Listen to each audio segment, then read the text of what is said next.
Slavik, thank you for joining us. Of course, happy to be here. I have nowhere else to be, so Are you talking from home now?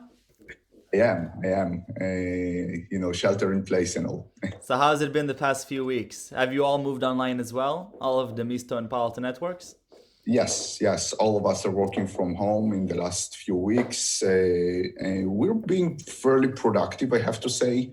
I think most of the Demisto folks are kind of young folks, don't have lots of kids and whatnot. So they're like, instead of going out in the evening, they're actually coding. So the productivity is pretty decent. Wow, I have 4 kids at home right now, so 4 kids? it's interesting, kind of bouncing between the online school and kind of just managing everything is a bit challenging, but we're enjoying it as well. Wow. So what surprised you most over the past month or so of moving remotely and working from home? Uh, the amount of meetings just increased. That kind of surprised me. I would have assumed that people would kind of focus on just their own work, but we actually found that having like being connected, because you don't have these interpersonal connections Yeah. in the office, it actually helps quite a lot. And so we have like daily stand-ups and so on. Maybe it's not a compliment, but we hear from some folks who usually worked remote that now they feel a bit more connected. It Huh. means that we need to do more, during your regular times, but still now they're actually a bit more connected. You know what? One of the things that I'm noticing in my work is that usually you have the meetings and you have to give a 5 minute buffer between each one so you can walk to the next one. All of a sudden, you don't have to walk anywhere. You finish, so the calendar is still on default 25 minutes instead of 30, and then you end up sitting there for 5 minutes and just waiting. So the whole ship mindset is shifted. Yeah, yeah. We set all of our meetings. We try to set them to 45 minutes so we can actually move between meetings. But now you're right. You have more 15 minutes to make more coffee. So it Exactly. actually, that's the other thing that kind of surprised me. I'm drinking much more coffee.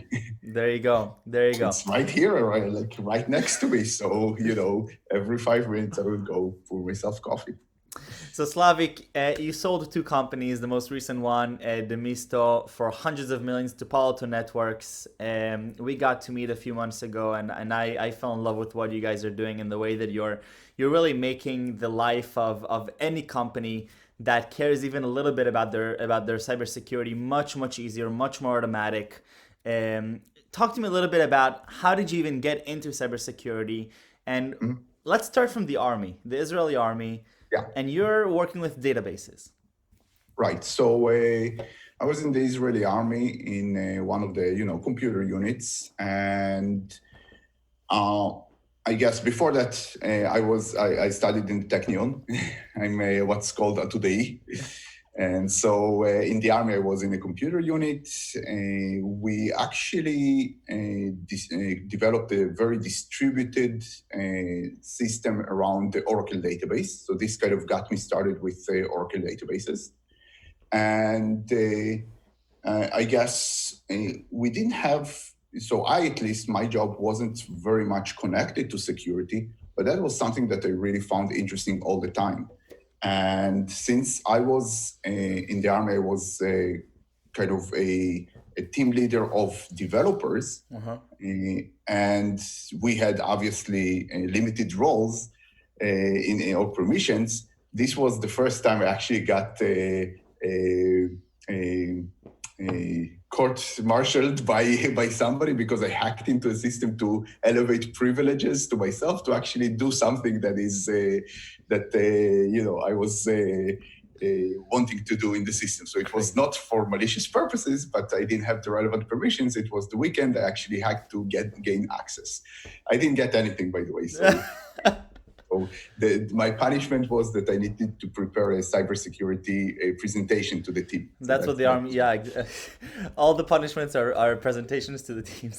yes. So after the army, I naturally went into kind of large infrastructure consulting and database consulting, and that was kind of my first kind of thinking around why do we need security, because we did a very large project for Sony PlayStation.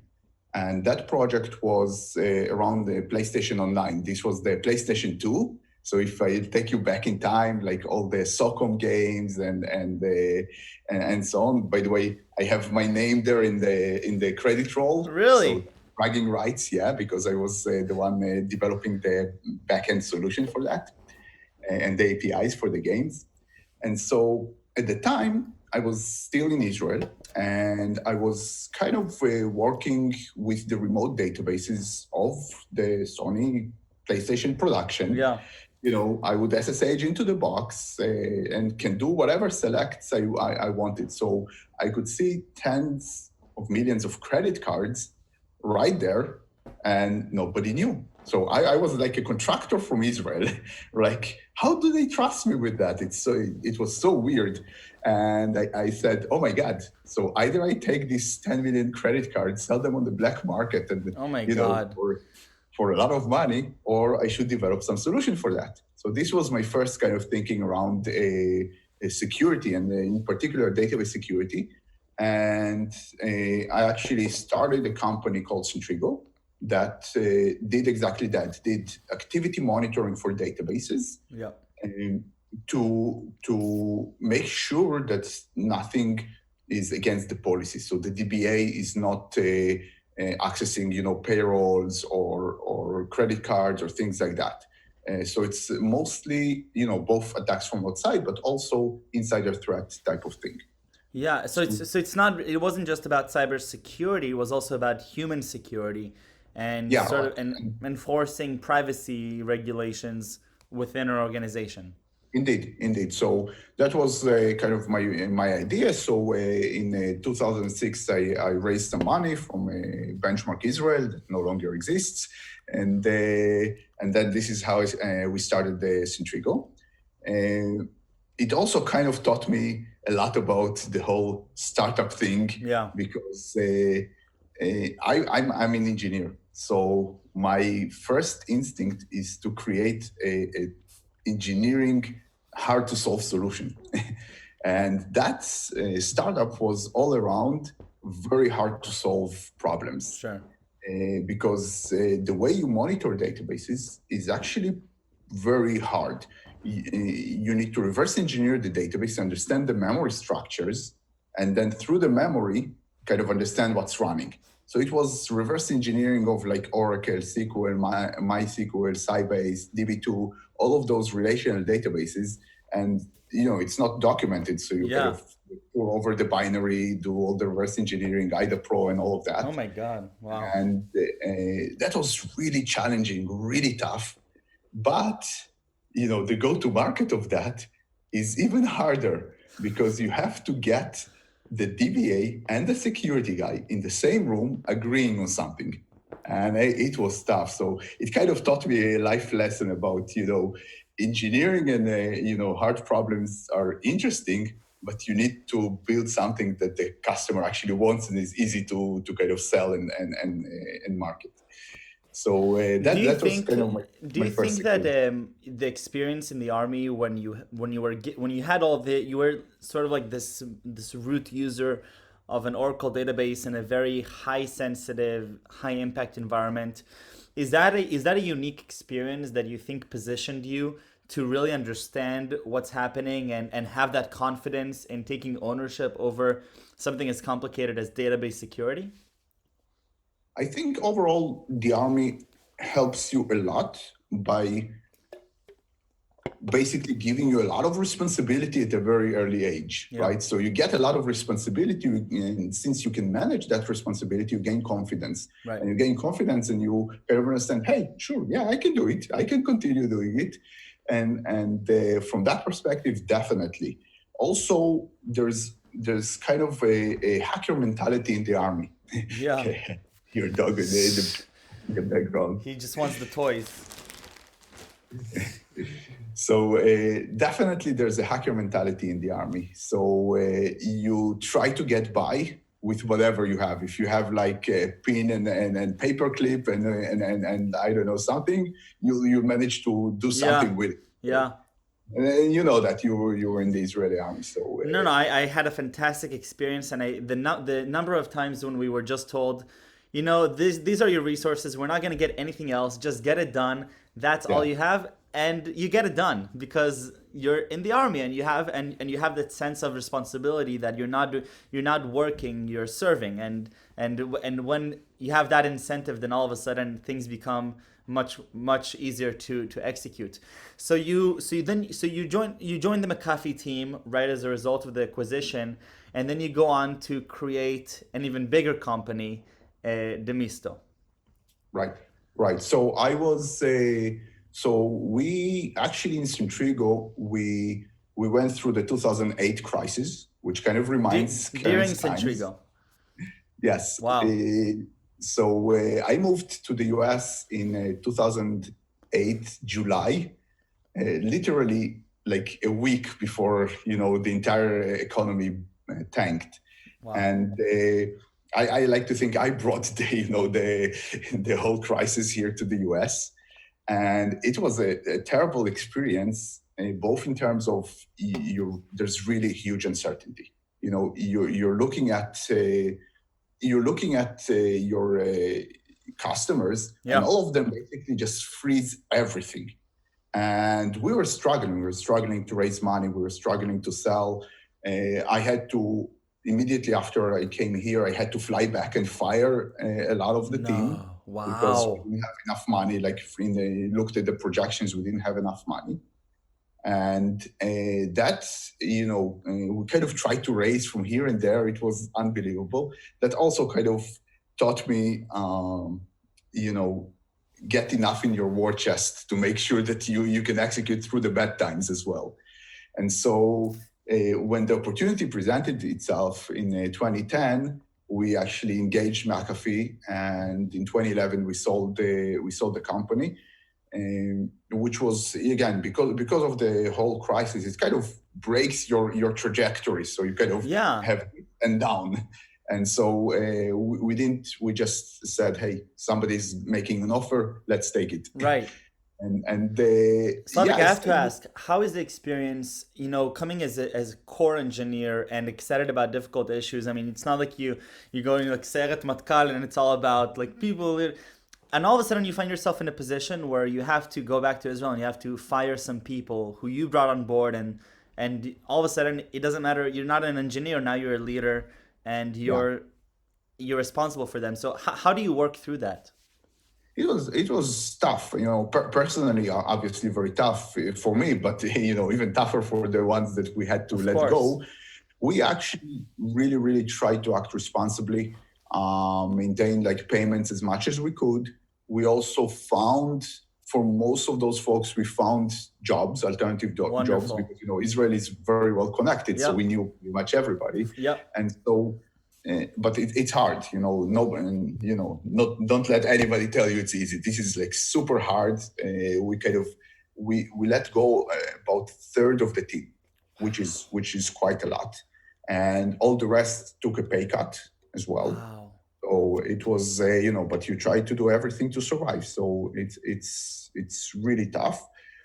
I like to think we handled it, correctly, because I'm still friends with a bunch of the folks that we let go. But yeah, it's tough.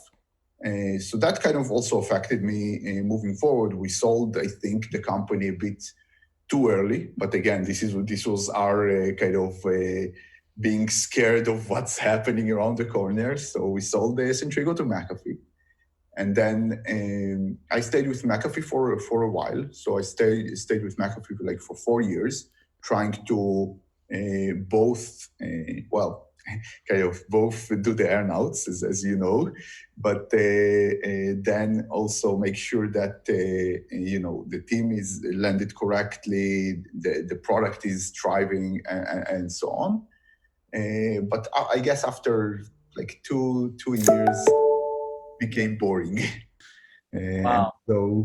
so I think like into 2014 we were already kind of looking around. So me and what will become my co-founders in the Misto, we were already kind of looking around, thinking what we should do.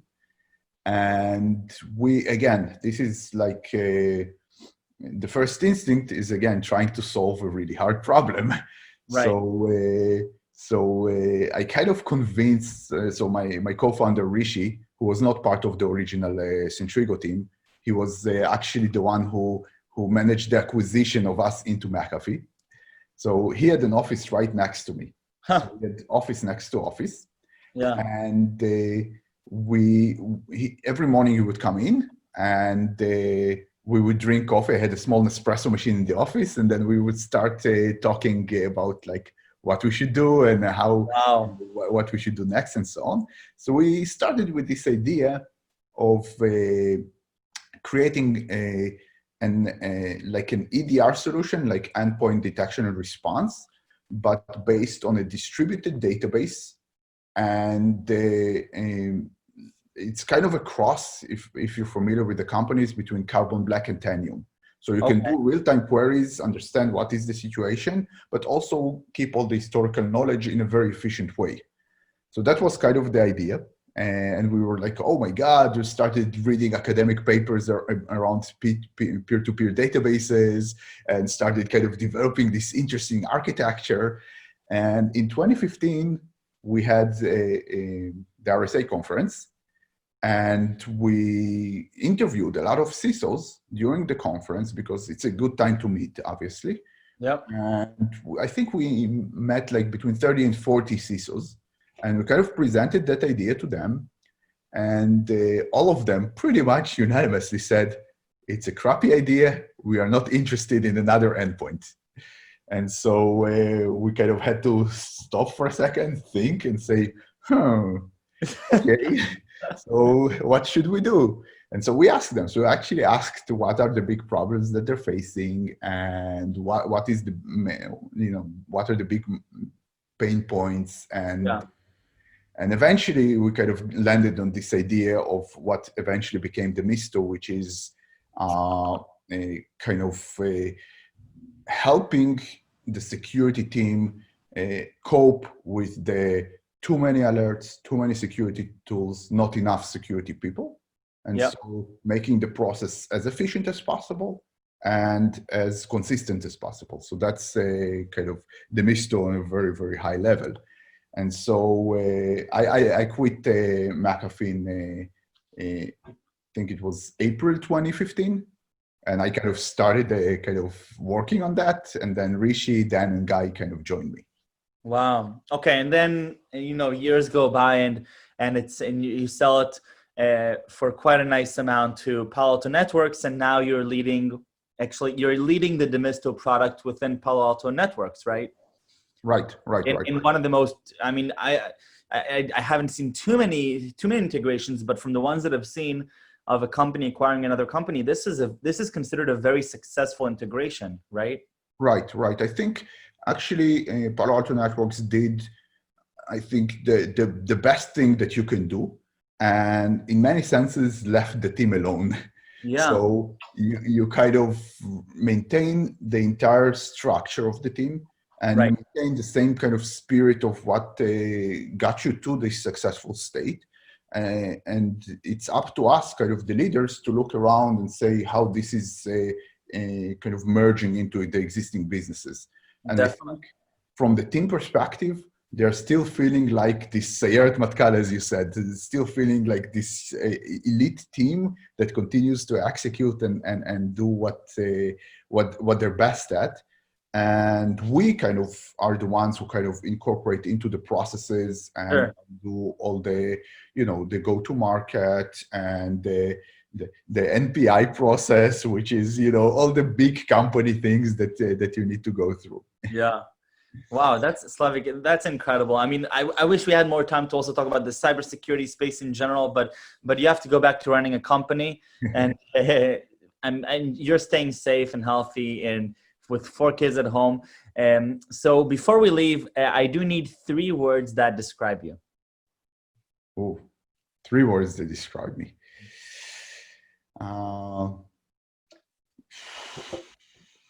You didn't prepare me for that.